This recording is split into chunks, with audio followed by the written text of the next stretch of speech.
Welcome back to my YouTube channel Nitin blogs. तो आज की ये वीडियो एक इन्फॉर्मेशनल है एंड इस वीडियो में मैं बात करूंगा पोलैंड के रेजिडेंस परमिट के बारे में कि आप कब और कैसे खुद अप्लाई कर सकते हैं।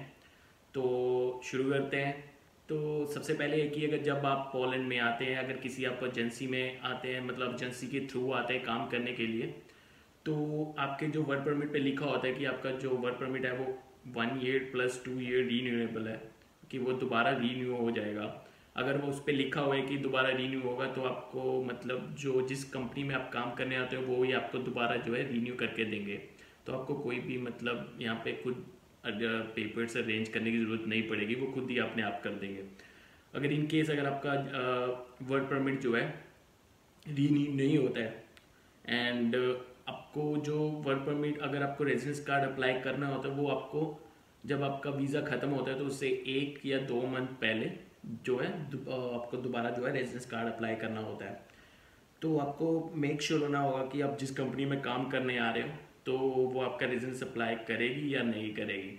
तो मैं अपना बताता हूँ कि जब मैं आया था तो जो मेरी एजेंसी थी उन्होंने मेरा वर्क परमिट जो है रेजिडेंस कार्ड जो है खुद अप्लाई करके दिया था और मेरे को कुछ भी जो है पे करना नहीं पड़ा था। तो मेक श्योर जब आप यहाँ पे आते हैं तो आपके कॉन्ट्रैक्ट पे जो है लिखा होना चाहिए कि आपका जो रीन्यू होगा यहाँ पे आके, जैसे आपका वर्क परमिट है तो वो दोबारा रीन्यू होगा या नहीं होगा। अगर नहीं करती है तो आपको कौन कौन से डॉक्यूमेंट जो है चाहिए होते हैं अपने आप जो है, अगर आपको रेजिडेंस कार्ड अप्लाई करना होता है तो उसके बारे में बात करते हैं। तो सबसे पहले अगर आपको मतलब जिस कंपनी में आप काम कर रहे हैं अगर वो आपको रेजिडेंस कार्ड नहीं दे रही है अप्लाई करके, तो आपको किसी और कंपनी में जो है काम ढूंढना पड़ेगा जो आपको वर्क परमिट दे, यहाँ को मूवा दे।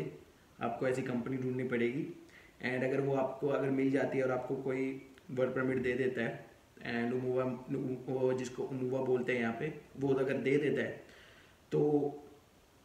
तो आप रेजिडेंस कार्ड जो है आगे अप्लाई कर सकते हैं। तो उसके लिए आपको मतलब सबसे पहले जो डॉक्यूमेंट चाहिए होता है वो होता है उमूवा प्रासा, मतलब वर्क परमिट जो आपको कंपनी देगी, एंड इंश्योरेंस पेपर जो आपको कंपनी देगी। उसके अलावा आप जिस कंपनी में पहले काम कर रहे थे, मतलब आपने 6-7 महीने जिस जहाँ पे भी काम किया है तो वहाँ का आपका टैक्स उन्होंने पे किया होगा, तो आपको एक PT11 फॉर्म देंगे जो आफ्टर एंडिंग ऑफ ईयर सबका मतलब जो टैक्स होता है तो वो एक पेपर होता है, गवर्नमेंट पेपर होता है टैक्स का, तो वो आपको देंगे, वो कंपनी की तरफ से आपको मिलेगा। तो उसको आपको कन्वर्ट करवाना पड़ता है खुद P37 में, जो पेपर आपका आपके डॉक्यूमेंट्स के साथ अटैच होता है। तो आपके ये 2 पेपर हो गए, उमोवा एंड P37, एंड एक इंश्योरेंस पेपर जो आपको कंपनी देगी। एंड इसके अलावा आपको एक डेक्लरेशन फॉर्म चाहिए होता है इनकम टैक्स ऑफिस से कि आपने पूरे जहाँ जब से काम किया है आपने पूरा टैक्स पे किया है, तो उसकी डेक्लरेशन होती है। 4 पेपर हो गए। एंड इसके अलावा आप जहाँ पे आप रह रहे हो, आपको घर जहाँ पे आप स्टे कर रहे हो वहाँ का उमूवा चाहिए परमानेंट कि आप यहाँ पे रह रहे हो। एंड क्योंकि जब वेरिफिकेशन होती है तो आपके घर भी आते हैं चेक करने के लिए कि आप यहाँ पे रह रहे हो नहीं रह रहे हो, तो वहाँ जहाँ पे आप रह रहे हो तो आप परमानेंट स्टे होना चाहिए वहाँ पे। एंड वहाँ का एड्रेस होना चाहिए आपके पास, मतलब आपको कॉन्ट्रैक्ट देगा ऑनर बना के घर का उमूवा, एंड उसको लेके आप रजिस्टर्ड भी करवा सकते हैं। मतलब आपके जो भी एरिया का मतलब गवर्नमेंट ऑफिस होगा वहाँ पे, तो वहाँ पे जाके आप जमल दवानियाँ बनाते हैं उसकी, तो वो एक रजिस्टर्ड हो जाता है कि आप यहीं पे रह रहे हो। एंड इसके अलावा एक मेडिकल चेकअप पेपर होता है जो कंपनी आपका करवा के देती है, जिस कंपनी में आप काम करने वाले हो, जो कंपनी आपको मूवा दे रही है, जिसके अंडर आप काम करने जा रहे हो, तो वो आपका मेडिकल चेकअप करवाती है, एक वो पेपर हो जाता है। तो ये सब पेपर हैं जिसके थ्रू आप जो है रेजिडेंस कार्ड अप्लाई खुद कर सकते हैं। अगर आप खुद करते हैं तो इसकी फ़ीस होती है वो 460 ज़लोटी होती है, मतलब यहाँ की जो करेंसी है। अगर आप किसी लॉयर के थ्रू करते हो सेम प्रोसेस है, सेम पेपर्स वो आपसे मंगवाएंगे, आपको खुद ही अरेंज करने पड़ेंगे एंड वो आपको चार्जेस करेंगे 1500। लॉयर करने का फ़ायदा तब होता है अगर आपका रेजिडेंस कार्ड में डिसीजन जो है नेगेटिव आ जाता है। मतलब अगर आपने कार्ड अप्लाई किया है, जो डिसीजन का टाइम होता है वो 3 महीने का होता है।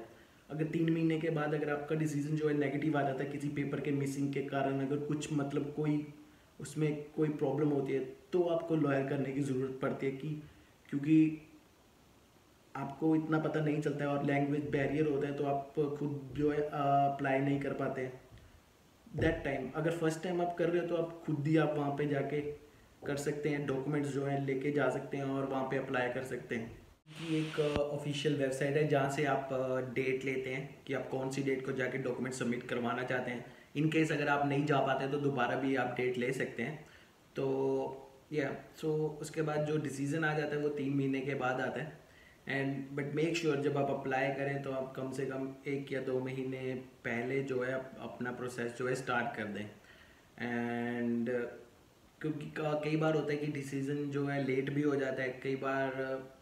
एंड आप उन जो आपको वो वेबसाइट देंगे, जो आपको डिसीजन पेपर देंगे, तो जब तक आपका डिसीजन नहीं आता तो उस पेपर के थ्रू भी आप यहाँ पे काम कर सकते हैं। जिस कंपनी में काम कर रहे हो आपको कोई प्रॉब्लम नहीं हो, आप इधर उधर घूम सकते हैं। आपके पासपोर्ट पे एक स्टैंप लग जाती है, तो आपको कोई मतलब ये होता है कि आप किसी और कंट्री में मतलब आप कहीं और ट्रैवल नहीं कर सकते किसी अदर कंट्री में।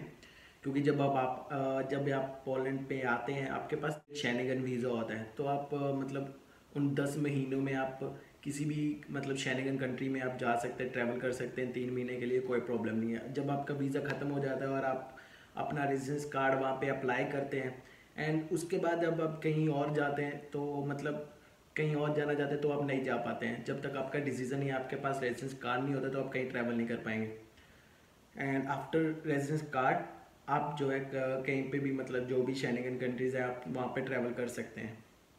इसके अलावा अगर आपको कोई और क्वेरी है तो आप मेरे को इंस्टाग्राम पे मैसेज कर सकते हैं। मैं इसका अपना आईडी का लिंक डिस्क्रिप्शन बॉक्स में डाल दूंगा, आप चेक कर सकते हैं। और इसके अलावा अगर आपको और कुछ क्वेश्चन हो पोलैंड के रिलेटेड वो भी आप मेरे को कमेंट बॉक्स में या इंस्टाग्राम पे आप पूछ सकते हैं, तो मैं उसके ऊपर रिप्लाई कर दूंगा या उसके ऊपर एक वीडियो बना दूंगा। एंड या so that's it for now and see you in the next video with another topic. So till then, bye bye.